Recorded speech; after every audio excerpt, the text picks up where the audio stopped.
Hey, I'm Andrew Aversa, and I want to stop you from buying into these email marketing myths. If you're a small e-commerce business owner, whether you have no sales yet or you're doing $100,000 a month, I've seen people at all levels fall prey to these false beliefs, which could make you leave revenue on the table. That's right, you could literally be leaving money on the table if you believe any of these myths. Stores that have good email marketing can boost their revenue by over a third or more, and it costs next to nothing.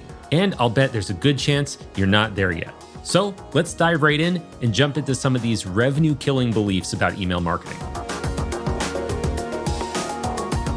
Myth number 1, email marketing is just for big announcements like new products and sales. From what I've seen, most business owners that have an email list at all are just using it when they have some big announcement to say, like they've got a new product or they're doing a seasonal sale, something like that. They basically use it as a megaphone to blast out to every single person on their email list when they've got something like that to say, and it stops there.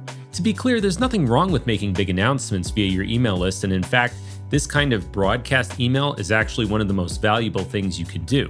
But where people get it wrong is where they use email only for news, and they send that email to everybody. Basically, they're missing out on the huge value of automation. Email automation, especially for e-commerce, is a huge source of value that's going to produce money around the clock. And what I mean by automation is some kind of email action that happens based on what customers are doing in your store, like buying something, adding to cart, or even leaving your site. A really common example is cart abandonment. So for example, when somebody adds something to their cart, maybe they get distracted, they close the tab, they walk away, they don't complete their purchase. A few hours later, you can send them an email saying, hey, you forgot these items in your cart. Do you want to check out? And that can just be the first email in the flow. You can then send additional emails through that automation offering them a coupon, free shipping, something to help close the deal. A more complex example of an automation would be targeting people who are interested in a product. Let's say they've bought some of your items in the past and they have their eyes on a high ticket item, something that might be $200, $300. You can filter by everyone that's visited a certain product page that has a certain number of orders, that spent a certain number of dollars at your site, or maybe they've already purchased an item in that category. Really, you can do whatever kind of filters or triggers you want. The important thing is once you have that audience, you can send them emails maybe every few days, nudging them towards that purchase. The kind of emails that you send in that flow can be everything from customer testimonials to professional reviews, social proof, helpful tips about the product or free information, anything that could help move the needle from interested to purchase. Now, sending this kind of email to everybody on your customer list just doesn't make any sense, which is why broadcast email, those big announcements, is just not enough. But through email automation and filtering people based on their behavior, you're targeting the people that are most likely to purchase or take the action you want, and so you're making it easier to close the deal, so to speak. The bottom line here is if you're not using email automations, you are not tapping into one of the most valuable things you can do with email marketing. Myth number 2, people think promotional email from companies is just spam and they don't read it. This one is totally understandable because of how many companies get email marketing wrong, and it's very frustrating to see. It's a case of bad apples spoiling the bunch. You've probably gotten on dozens, hundreds, maybe even thousands of email lists. You have no idea how you got on there. You're getting spammed relentlessly. It's especially bad when you make a political donation, at least in the United States. I'll be honest, a lot of that kind of email, I do mark it as spam, or I mark it red, or I put it in the trash and I just ignore it. But that's because those senders are not using their email lists right. Let me give you an example. Last year, my company sent over 660,000 emails to our customers. Now, not every customer received every email, of course, and some campaigns and some automations did better than others depending on who the recipients were. But we consistently had excellent open rates and click rates, and only 0.02% of people marked those emails as spam, and only 0.23% unsubscribed. So clearly, the vast majority of people wanted to get those emails, or at the very least, they didn't think of them as spam. So how do you get there? How do you send emails that people actually want to read? There are a few principles you need to keep in mind. The first one is never, ever buy email lists or use somebody else's list. This is a surefire way to get on spam blacklists. You need to build up your email list the old-fashioned way, which is one sign-up at a time using either a form, a pop-up, or when people check out at your store. 2 is that you need to deliver on what your emails are promising in the subject line and in the preview. If you have an eye-catching subject line, some sort of big claim or sale or discount, You need to make sure when people open the email that it's what they expect. And if you have that deal spelled out in the email and they click on the link, you need to make sure that your store is offering that item, it's in stock, and that you're offering the same deal when they actually get to your store. The third principle is to segment your audience when you send emails. This is sort of like the behavior triggering I was talking about before, but you do it based on what somebody has or has not done. Not everyone needs to hear about everything you're doing. If you have a very engaged customer that spent a lot of money, that's had 4 or 5 orders, you want to talk to them differently than somebody that's only ordered one time, maybe a year ago, right? So for the engaged person, maybe you send them weekly tips, helpful information, you ask them for feedback, that's all good. But for somebody that is a lapsed customer, you want to email them less frequently and make sure that it's something that really makes them want to click. Maybe a big incentive like an exclusive coupon or something like that, or a very personal email. And then the fourth thing is to check your emails using a service like MailTester or MailGenius. These tools will help you evaluate your mail deliverability, which is basically showing you the red flags that can put your email either into the promo tab in Gmail or into spam. Plus, these tools are free, so there's really no reason not to use them. Okay, let's move on to myth number 3. You can't measure the success of email marketing. This one is simply not true. In fact, there are plenty of ways to measure how successful your email automations and campaigns are. Now, the most obvious one everybody thinks about would be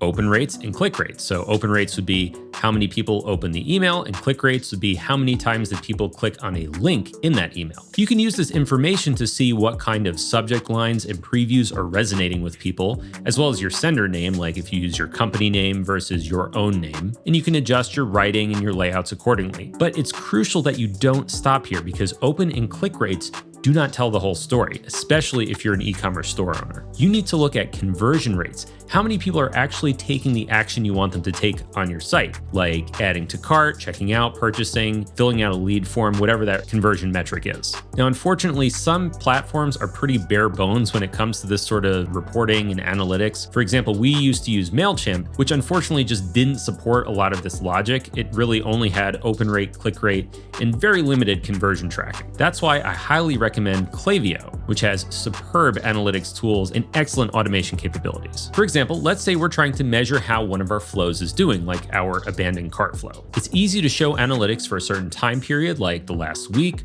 or the last 30 days. And this, for example, is something that MailChimp doesn't do. It just aggregates all the data from all time. That's not helpful when you're trying to compare stats from one month to the other, especially if you're doing A/B testing or you're trying different kinds of flows. Also with Klaviyo, we can change the conversion metric itself. Now, again, for an e-commerce store, you probably want to just have this as a purchase.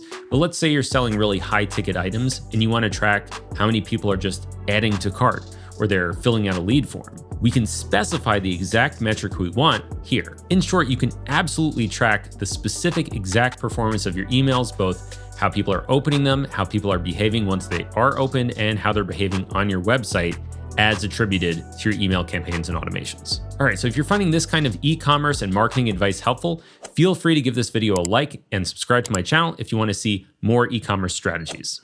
Okay, myth number 4, my store is too small for email marketing.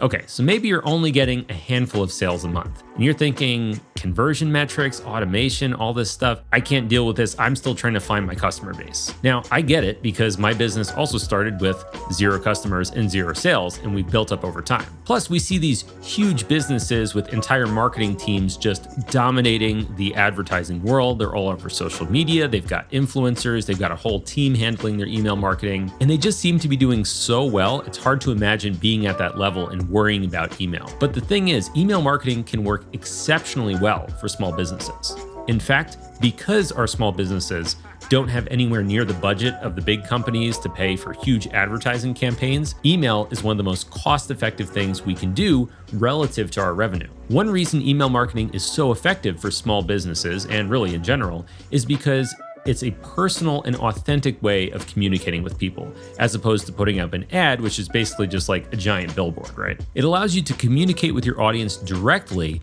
in a way that most other channels just don't. And the smaller your business, the more personal and honest and straightforward with your customers you can be. Think about it. If you're really small and you're just getting an order like once a week or even once a month, you probably know who all your customers are.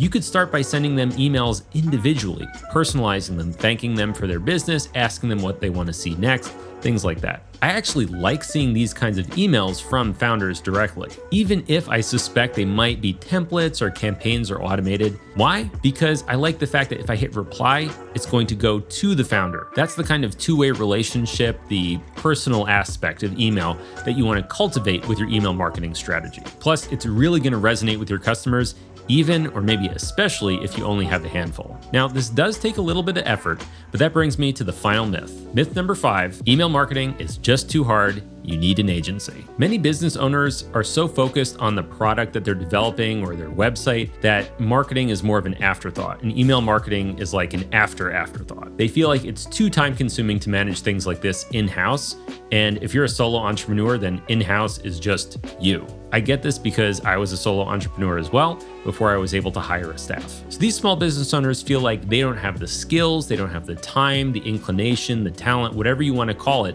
to manage email marketing. As a result, they get overwhelmed. Now, marketing agencies offering DFY or done-for-you services, they're going to charge $1,000, $1,500 per month or more to manage your email marketing for you. But here's the truth. While email marketing does require some effort, it's not nearly as difficult as some people believe. In fact, I honestly think it's a lot easier to become good at email marketing than it is to become good at Facebook marketing or Google Ads or SEO, because those things are very dependent on what these other platforms are doing with their algorithms. Whereas email has been pretty constant for the last few decades. With the right tools and the right strategy, your email marketing can and will drive conversions and build relationships. And anyone can do it.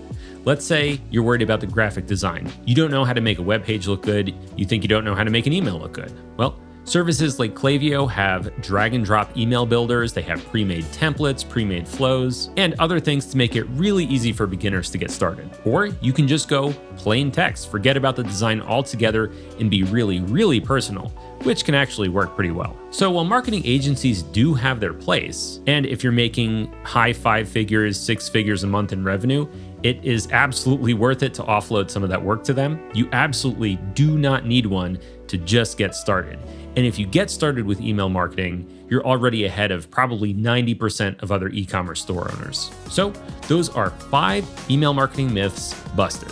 Let me know your thoughts by leaving a comment, and let me know if you have any questions about email marketing, automations, integration with your e-commerce store. All right, this has been Andrew Aversa. I'll see you in the next one.